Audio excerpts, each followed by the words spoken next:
Amis lecteurs, amis téléspectateurs, amis du Congo, bonjour. Dans le cadre de notre émission Congo-Kinshasa vue de Bruxelles, nous recevons aujourd'hui un médecin, pas un politicien. Et le médecin, il s'appelle Dr Parfait Salbongo. Dr Parfait Salbongo, bonjour. Bonjour, monsieur Fité. Quand je dis nous, c'est Ambawechi de Congo Indépendant et Cheikh Fita de Cheikh Fita News. Baudouin Ambawechi, bonjour. Bonjour, Cheikh. Pourquoi nous recevons Docteur Parfait?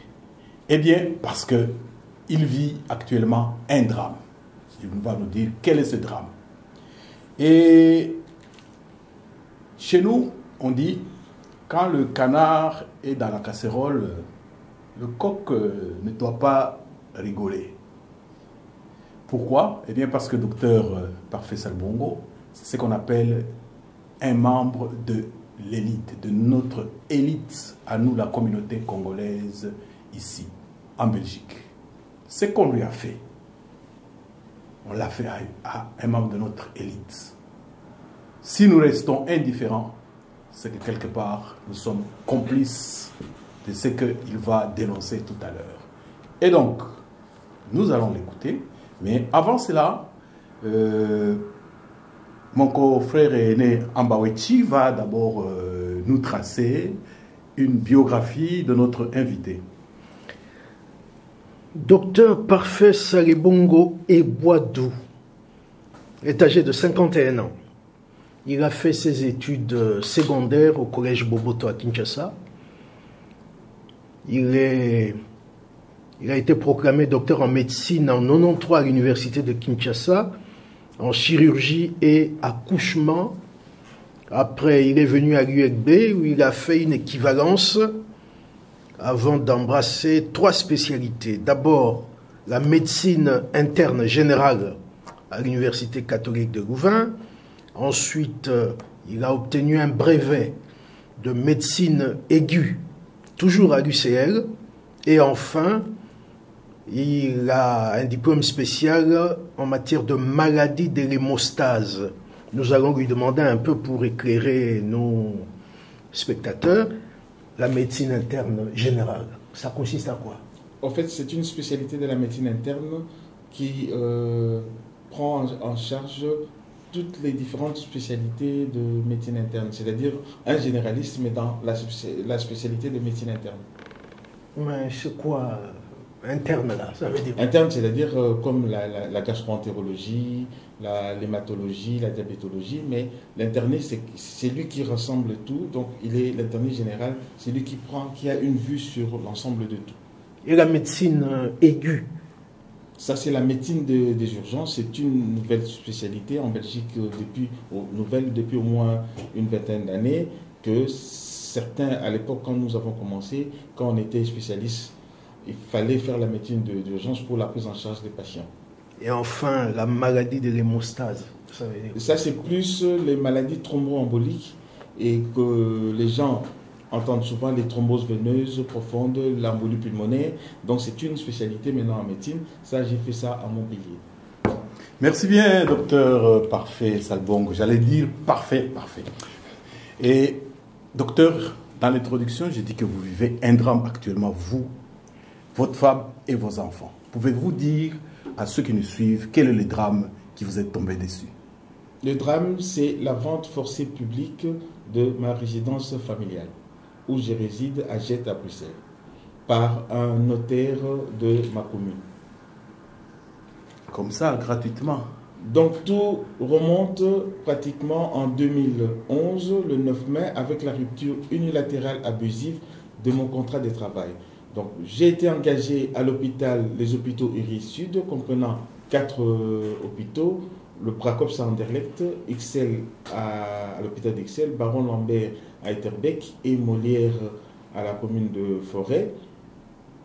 Sachez, le contrat a été débuté en 2004 et que la rupture s'est faite unilatéralement en mai 2011. Parce qu'il y avait le médecin directeur qui, au fait, n'était pas nommé légalement et les directeurs généraux non plus n'étaient pas légaux. C'est avec ces 2 personnes qui ont fait rompu de manière unilatérale mon contrat. Vous pouvez citer leur nom, hein, le jour où ils auront besoin d'un droit de réponse, notre média est à leur disposition. Donc, le directeur non légal, c'était M. Jean-Paul Mullier, qui est un gastroentérologue, et le directeur général, c'est M. Daniel Demé.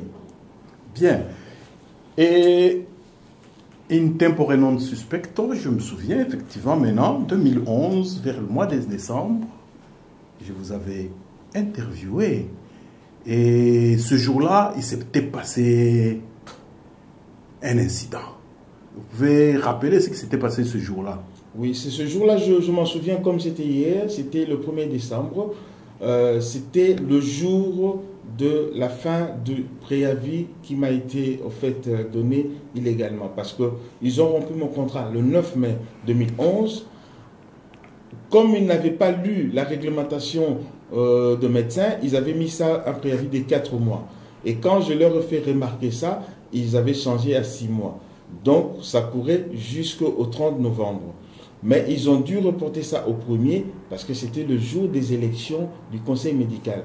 Parce que, tout simplement, comme la rupture n'a pas respecté les règles établies et n'était pas conforme à la réglementation générale des médecins, donc ce jour-là, il y avait élection, ils en ont profité pour me mettre à la porte via la police et vous avez vécu ça. Mais moi j'ai une question. On vous reproche quoi? On me reproche rien. C'est étonnant. Ils ont monté les dossiers en disant que, suite à un rapport d'un médecin généraliste qui me disait que je n'avais pas les qualités scientifiques. Mais le problème n'est pas là. Le problème est que j'ai découvert que mes honoraires étaient réduits irrégulièrement et illégalement depuis 2 mois. À votre insu? À mon insu. Et pour réduire comme ça, il y a toute une procédure légale. Notamment, il faut passer par les conseils médicaux et passer par les conseils d'administration.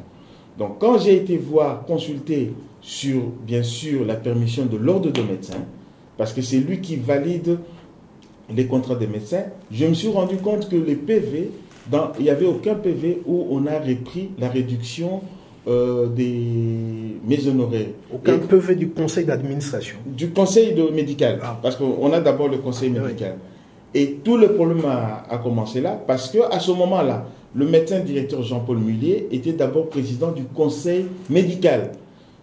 Et juste quand moi j'ai été consulté, je me suis rendu compte, lui il est devenu médecin directeur, mais ce poste-là était tout à fait non légal dans la structure des hôpitaux Iris Sud. Et c'est comme ça qu'il en a profité pour me mettre dehors parce que j'ai découvert le poteau rose. Donc, une parenthèse, il est toujours là, le fameux Jean-Paul Mullier. Il semblerait qu'il serait en retraite. Okay. Parce qu'il a dépassé les 65 ans. Bien. Même l'autre demi.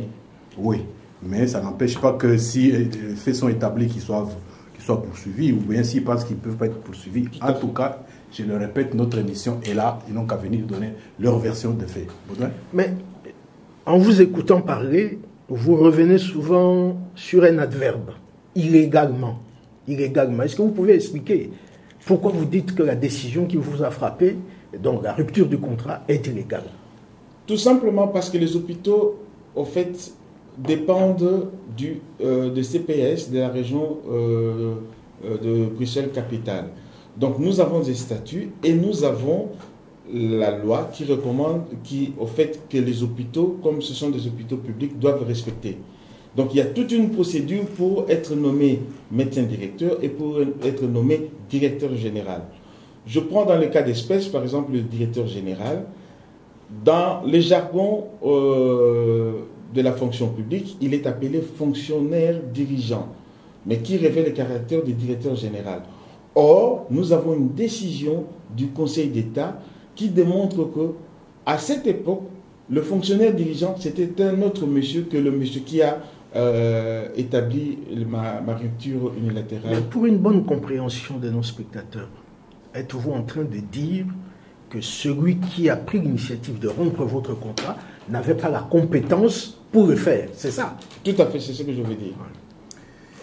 Bien, et donc, depuis ce jour-là où ils ont rompu votre contrat, ce qui a fait qu'aujourd'hui, vous vous retrouviez d'abord avec une grosse dette et puis la maison mise en vente.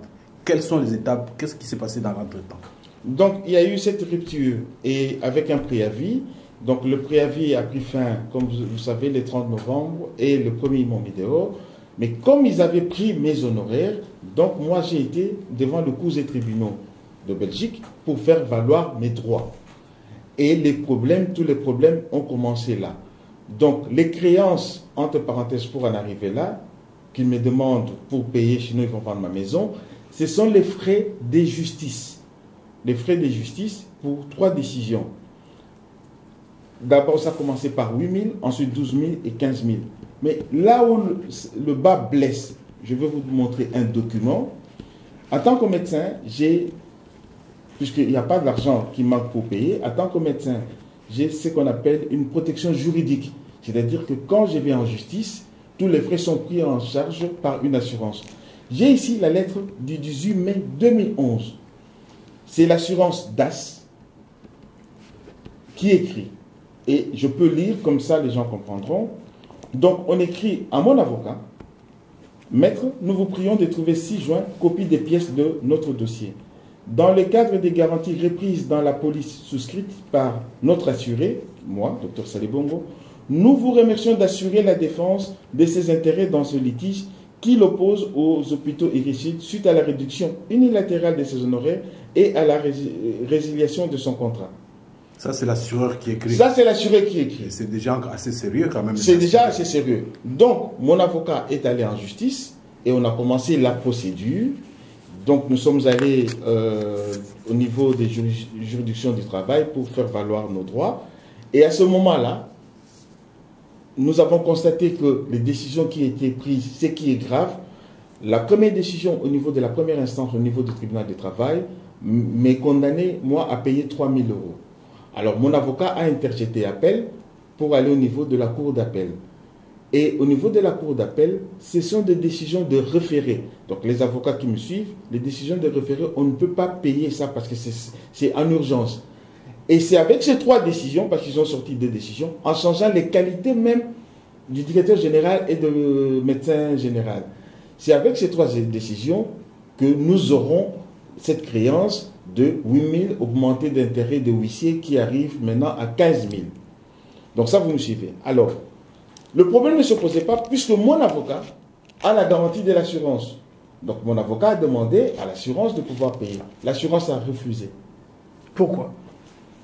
Nous aurons la réponse, je vous lis ici, nous aurons la réponse seulement en février 2007, parce qu'on avait une société qui servait de courtier. 2007 ou 2017? 2017. 2017, parce que oui. Pendant ce temps-là, ce qui est grave, l'assurance silence radio, il ne voulait pas, et l'assurance a été déposée plainte contre mon avocat. Mais en mettant si comme c'était moi, donc je n'avais pas droit à cette garantie pour pouvoir payer, rembourser ces frais-là. Et on a condamné mon avocat à plus de 5-6 000 euros pour payer. Alors, c'est seulement en 2007 que nous avons avoir la réponse. Mon courtier dira que suite, ce contrat a été résilié pour conflit d'intérêts, litige et hôpitaux illicites, et il n'est évidemment pas envisageable de réapprocher la société DAS. Donc, parce que j'ai fait pression, j'ai dit je ne peux pas rester sans protection juridique. Ils m'ont dit non, nous ne pouvons pas rentrer parce qu'il y avait conflit d'intérêts. Conflit d'intérêts, donnez-moi l'explication. Jusqu'à ce jour, je n'ai pas d'explication. Donc, ça c'est le premier côté pour rembourser. Le deuxième côté, on a pris le devant avec mon avocat. Mon avocat a dit on paye par échéance. Donc les 15 000. Les 15 000. On a écrit au huissier, monsieur le huissier de l'étude Leroy. On prend l'engagement de payer sans reconnaissance préjudiciable. Donc j'ai commencé à payer par étalement. Ça n'a jamais posé de souci. Vous avez déjà payé combien? Je suis déjà en tout cas plus de 7 ou 8 000. Parce qu'à l'époque c'était 8 000. Donc moi j'ai payé déjà par étalement. Mais leur avocat, M. Van Rossum, est revenu en disant malgré ça, nous, on va passer à l'étape suivante.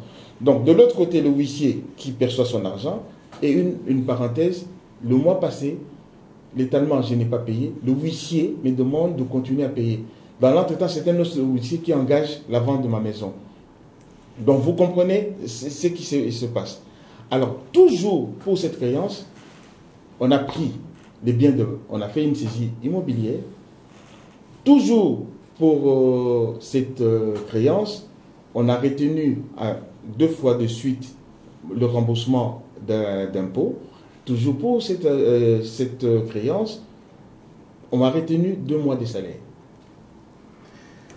Docteur, c'est vraiment pathétique et je ne dirais pas révoltant, mais on verra ça juste vers la fin de l'émission. Et vous dites, ils ont. En fait, il y a des personnes derrière ça, d'après vous. Ce n'est pas une institution abstraite. Je continuerai ma question. On a vu il n'y a pas longtemps la démission du bourgmestre d'Émile Bruxelles, Yvan Mayer. Il y avait cause des affaires. Est-ce que vous n'êtes pas un peu un précurseur? Vous n'avez peut-être pas mis votre doigt dans un engrenage où des gens se tiennent et se serrent les coudes quand il y a un petit comme vous qui apparaît, ils prennent tout ce qu'il faut pour l'écraser. Vous n'avez pas cette impression-là? Alors ça, c'est vraiment une bonne question parce que je voulais en arriver et vous avez anticipé sur ça. Oui. Tout le problème réside du fait que le conseil d'administration, pour nous, n'a jamais existé. Le conseil d'administration des hôpitaux Iris-Sud. Oui. Pourquoi? Parce que lorsque mon problème a commencé, mon avocat a adressé en date du 22 août une lettre au conseil d'administration pour leur dire, ça c'est la loi sur les hôpitaux en Belgique de 1963. Donc tous les hôpitaux en Belgique agissent par la personne morale. La personne morale, c'est le conseil d'administration. Donc mon avocat leur a adressé un courrier, je vous en donnerai une copie, en demandant au conseil d'administration, il y a un problème, nous constatons il y a des faits qui sont dans les greffes, dans la rupture unilatérale. Est-ce que vous ne pouvez pas intervenir? Et d'autant plus que nous n'avons pas jusqu'à ce jour un procès verbal attestant que vous avez pris une décision. Je vous dis, jusqu'à ce jour, aujourd'hui, nous sommes le 3 novembre, le président n'a jamais répondu. Ce qui est encore mieux, qu'est-ce qu'on a fait? Comme il y avait 18 membres du conseil d'administration, nous sommes allés déposer par un courtier au domicile de chacun, déposer cette lettre-là. On n'a jamais eu de réponse. 18 lettres sans réponse? Sans réponse. Bon, vous nous donnerez les noms. Je vous donnerai. C'est monsieur. Alors, le 5 décembre, on a encore écrit au conseil d'administration. Mais pire encore, mes différents avocats ont demandé, selon le code judiciaire, l'article 703, qui dit tout avocat doit agir toujours par le mandat de la personne morale. Jusqu'à présent, l'avocat, monsieur Sylvain Silbert, n'arrive pas à produire son mandat de représentation. Parce qu'à chaque étape, pour une personne morale, à chaque étape, il faut qu'il y ait toujours la lettre du conseil d'administration. Donc, ça me fait penser au problème du SAMU social, où tout le monde a constaté qu'il n'y avait pas de conseil d'administration et qu'il y avait certaines personnes, au fait, qui...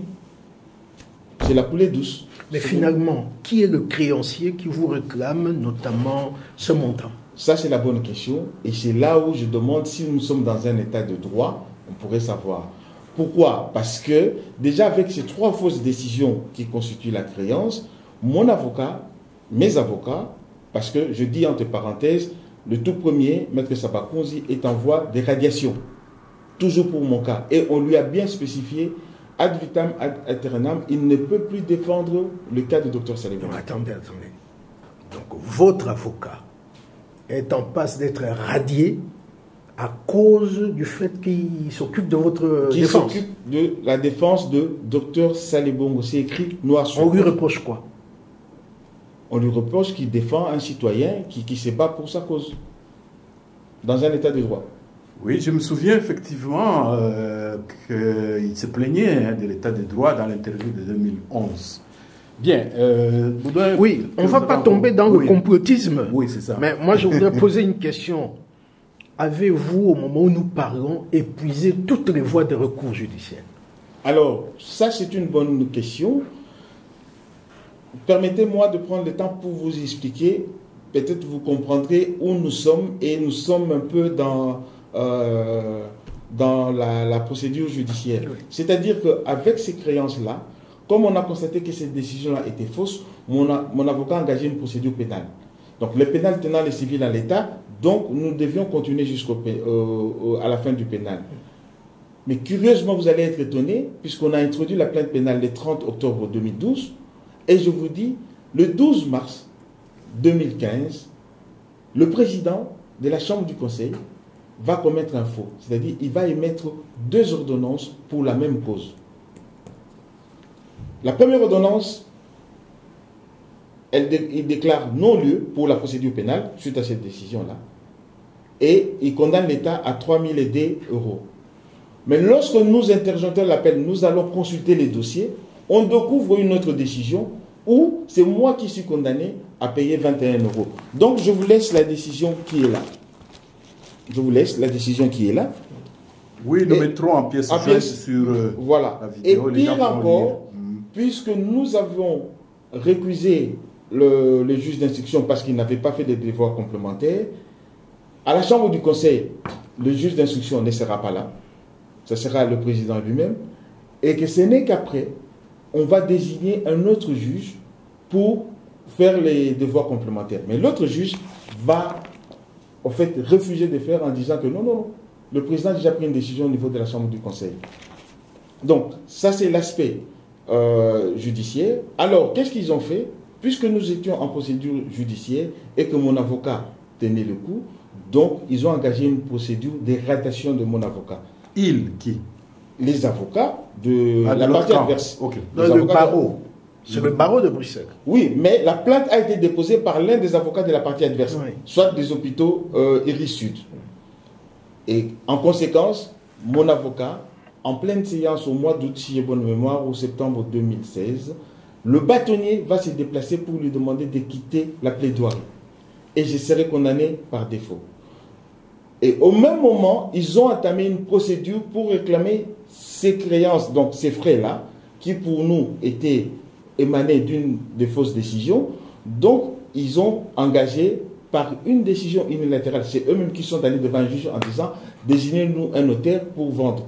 Si vous comprenez, c'était un moyen pour me mettre en étau et pour me harceler et au fait s'acharner sur moi. Alors à ce moment, j'allais déprimer et abandonner l'affaire. Plusieurs personnes m'ont contacté pour dire pourquoi il ne paye pas le montant qu'on lui réclame pour arrêter la procédure. Mais c'est comme je vous explique, c'est-à-dire que nous sommes en procédure pénale parce que ces décisions, nous estimons que ce sont de fausses décisions, mais pour notre bonne foi, nous avons accepté de payer le huissier. Vous pouvez aller l'interroger et j'ai le document, le roi, en disant on va payer par étalement. Lorsque vous montrez votre bonne foi, on ne peut plus vous poursuivre. Troisièmement, il y a les assurances. Donc, s'il y avait à payer, il y a les assurances. Donc, d'un côté, sans reconnaissance préjudiciable, nous payons. De l'autre côté, l'assurance qui refuse, qui doit payer. Et en plus, nous avons, de surcroît, nous avons une procédure pénale. Donc, vous voyez que ces gens-là, il y a autre chose que les créances. Il semble que la date de la vente publique est déjà fixée. Donc, ils ont mis la date le 8 novembre. Mais ils ont mis déjà des dates avant. Et c'est comme ça que je veux revenir. Donc, quand on a chassé mon avocat, on a commencé la procédure et qu'il ne pouvait pas, il y a eu une période où je n'avais plus d'avocat. Donc, à ce moment-là, eux, ils ont désigné un notaire pour vendre, sachant qu'il y avait toutes les possibilités. Et je suis tombé sur un avocat qui acceptait. Nous sommes passés devant la juge de saisie. Nous sommes passés devant la juge de saisie le 9 février. Et la juge, je vous dis seulement les dispositifs, hein, pas le reste. Je vous lis les dispositifs. Donc, nous avons demandé à la juge, parce que nous sommes, en fait, on a fait une tierce opposition. Comme eux, ils avaient, avec une décision unilatérale, désigné un notaire, donc nous n'étions pas concernés, nous avons fait une tierce opposition. Donc la juge dira carrément, invalidant l'exploit des saisies immobilières qui a été signifié le 9 janvier 2015 à M. Saleh Bongo à la requête des hôpitaux issus de M. Demé et de M. Mullier pour un montant faisant de 280. Validons le surplus, mais la juge continue. Déclarons la demande conventionnelle recevable mais non fondée et en déboutant les hôpitaux Iris Sud et M. Demé. Ils ont été déboutés. Mais c'est ce qui est écrit noir sur blanc. Compassons les dépens. Et elle termine. Ainsi jugé et prononcé à l'audience publique de la Chambre des saisies le 9 février 2017. Mais je mets un hic. Pourquoi? Parce que ce n'était pas en audience publique. La décision a été envoyée par Internet chez mon avocat. Donc c'est là où ça pose un problème. Parce que l'article 149 de la Constitution dit tout jugement doit être motivé et le prononcé se fait de manière publique. Bon, il semble qu'une décision peut être prononcée sans audience publique, mais ce sont les audiences qui doivent avoir lieu en séance publique. Et nous parlons toujours la langue de Voltaire. Hein. Ainsi jugé et prononcé à l'audience publique. Cela n'a pas été prononcé en audience publique. La plaidoirie a Ni jugé en audience publique. Jugé en audience publique, oui, mais pas prononcé. Prononcé, ça veut dire blablabla. Blablabla. Mais ça ne s'est jamais fait. Lieu. Ça n'a pas eu lieu. Les Français disent bien ainsi jugé et. Ce n'est pas moi qui le dis. Donc, je suis en droit de m'y opposer. Pourquoi? Parce que, quand vous regardez les jugements, comment Madame la juge invalide l'exploit, mais on met ici deux traits en disant que non, c'est seulement pour 280. Le problème ne se pose pas. Je suis prêt à payer les 15 000 qu'ils nous demandent. Mais, là où le bas blesse, c'est-à-dire que nous recevons cette décision, on attend à ce que la partie adverse nous signifie la décision. Parce que nous sommes dit, dès que nous signifie la décision, nous allons au niveau de la Cour directement, on va faire un pourvoi en cassation pour demander à la cassation d'enlever ces montants, c'est-à-dire d'invalider carrément la saisie puisqu'il n'y a pas raison d'être. Mais qu'est-ce qu'on va constater? Et ici, ça ce n'est pas mis, nous avons demandé à la partie adverse de monter son mandat ab initio de représentation lui conféré par le conseil d'administration. L'avocat n'en avait pas. Mais qu'est-ce qu'on va voir? Le 31 mars, un mois après, non, il y a une autre décision. Donc, nous sommes d'abord convoqués 2 semaines à l'avance pour aller au tribunal. Je demande à mon avocat, c'est quoi? Il dit non. J'ai dit, je vais aller consulter les dossiers pour voir. Je vais consulter les dossiers. Qu'est-ce que je découvre? Il y a un dossier qui est monté sur la décision qui a été rendue le 9 février, envoyé à mon avocat le 17 février. Mais maintenant, dans les dossiers, l'avocat de la partie adverse, M. Sylvain Silbert, est devenu mon avocat. Et c'est lui qui demande à ce que la maison soit vendue. Est-ce que c'est une erreur ou un faux en écriture? Ton avocat? Non. C'est l'avocat de la partie adverse. Mon avocat, son nom n'y apparaît plus. Oui. C'est l'avocat de la partie adverse qui c'est un faux. C'est un faux.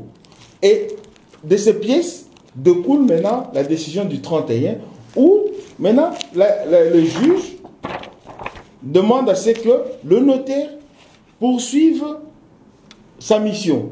Il dit seulement, je déclare que le notaire nommé M. Guy Dubar d'achever la mission qui lui a été confiée par ordonnance du 8 mars du 6 septembre pour continuer sa mission. Or, ces 2 ordonnances unilatérales ont été annulées par la décision du 9 février. Vous comprenez? Donc, ils font 2 décisions unilatérales qui sont annulées par la tierce opposition, mais ils passent outre et ils sortent une décision du 31 mars où ils demandent au notaire de poursuivre. Alors, c'est là où nous allons vers la fin de l'émission. C'est très passionnant ce qui vous arrive, quoique pénible à vivre. Et ma question, une toute dernière question. Au stade où vous en êtes, qu'est-ce qui est faisable? Alors, ça c'est une bonne question.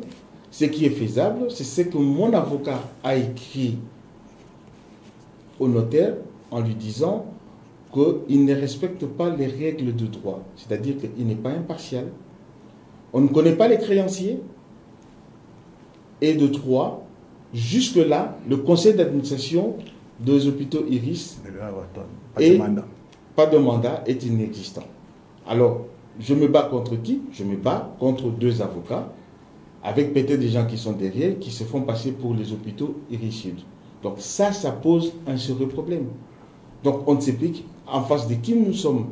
Donc le notaire va faire une vente forcée d'une maison qui coûte dans les 650 000 pour 15 000 euros, et il met la vente forcée à 300 000. Je ne suis pas débiteur de la banque, je n'ai pas de créance de la banque. La banque reconnaît que je n'ai aucune dette, et lui va vendre sur quoi?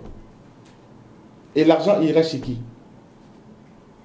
Merci bien, docteur. Avant que je ne clôture l'émission, parce que je me rends compte qu'on ne va pas s'en arrêter là, si Baudouin a une dernière question.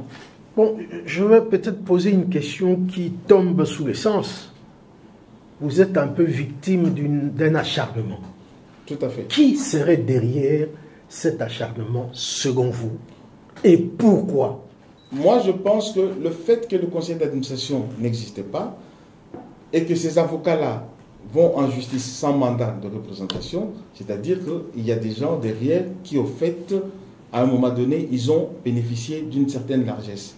Et c'est ces gens-là qui ne veulent pas que la vérité éclate au grand jour. Et je suis victime de ces gens-là. Donc maintenant, je demande à ce que justice soit faite pour que ces gens-là soient connus publiquement et que les gens connaissent la vérité. Donc vous avez un peu ouvert la boîte de Pandore en allant réclamer les honoraires qu'on coupait. Tout à fait, comme on dit toujours, on a pissé dans la fourmilière. Merci bien, docteur Parfait Salbongo. Avant de nous séparer, vous avez la parole et résumez-nous ce que vous trouvez comme injuste. Résumez pour nos téléspectateurs ce que vous trouvez comme injuste, anormal ou faux dans toute cette affaire en 2-3 minutes. Comme ça, les gens vont avec un résumé parce qu'il faut reconnaître que parler de choses judiciaires, ce n'est pas toujours évident quand on n'est pas du domaine. Alors, ce que je trouve grave dans un tas de droits, et en plus ce qui est grave, la Belgique a la compétence universelle, c'est-à-dire que jusque-là, depuis le début jusqu'à présent, toutes les décisions qui sont sorties sont de fausses décisions. Ça, c'est un. De deux, depuis le 2 septembre 2013, nous avons déposé, donc à mon avocat et moi, sous la table du ministre, à l'époque c'était la ministre de la Justice, maintenant c'est un autre ministre, nous avons déposé une requête sur l'article 1888. Le ministre n'a jamais répondu. J'ai rappelé... Que dit cet article? L'article que le ministre, je peux lire, il a le pouvoir... le pouvoir d'injonction positive, ouais. De pouvoir annuler les trois décisions de la juridiction du travail qui, au fait, pour nous, étaient fausses. L'explication est bonne, c'est pas nécessaire de lire l'article, oui. Et j'ai rappelé le 27 octobre 2015, j'ai rappelé à l'actuel ministre, silence radio.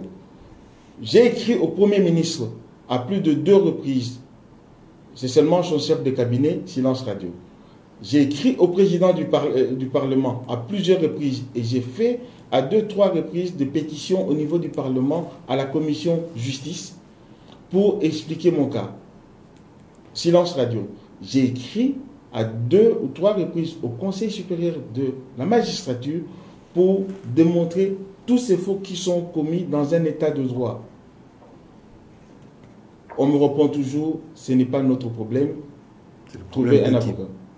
Alors, l'autre problème, donc ça c'est l'appareil judiciaire, et je vous dis, en 2012, le Conseil de l'ordre est rentré dans l'histoire et on m'a sanctionné, toujours avec des fausses décisions, on m'a donné 1 année de suspension de ne pas pouvoir exercer l'art des guerriers.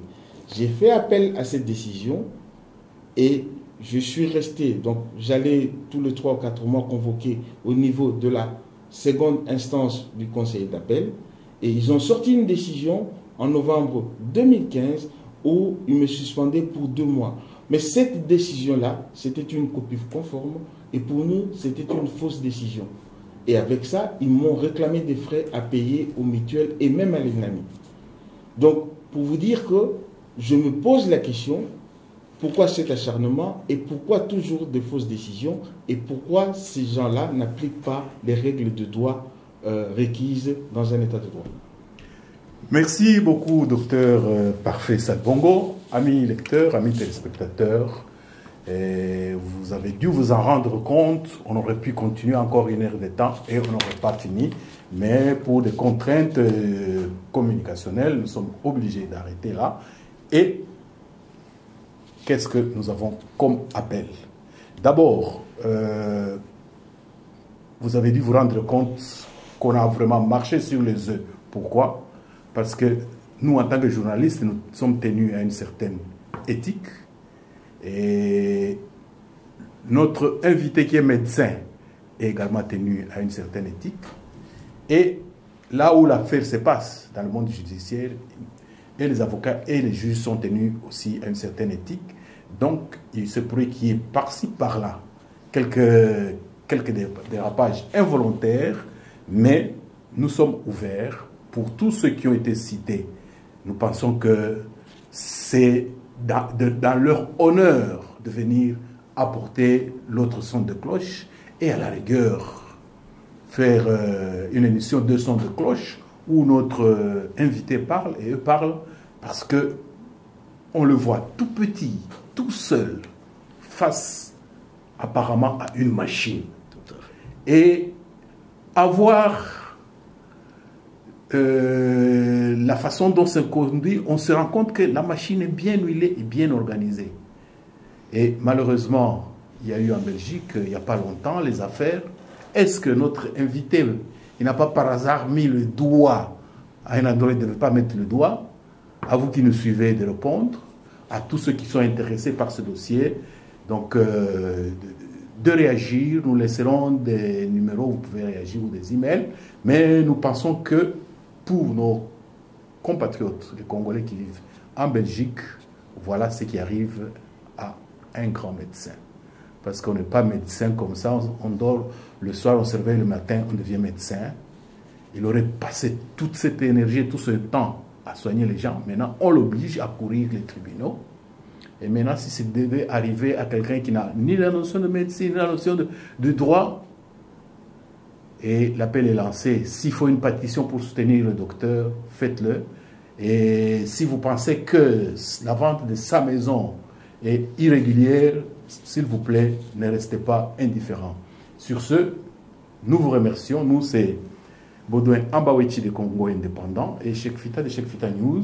Et nous remercions aussi notre réalisateur Gérard Kanabassaou, grâce à qui ces images vous sont parvenues. Encore une fois, merci docteur, merci chers téléspectateurs et à la prochaine.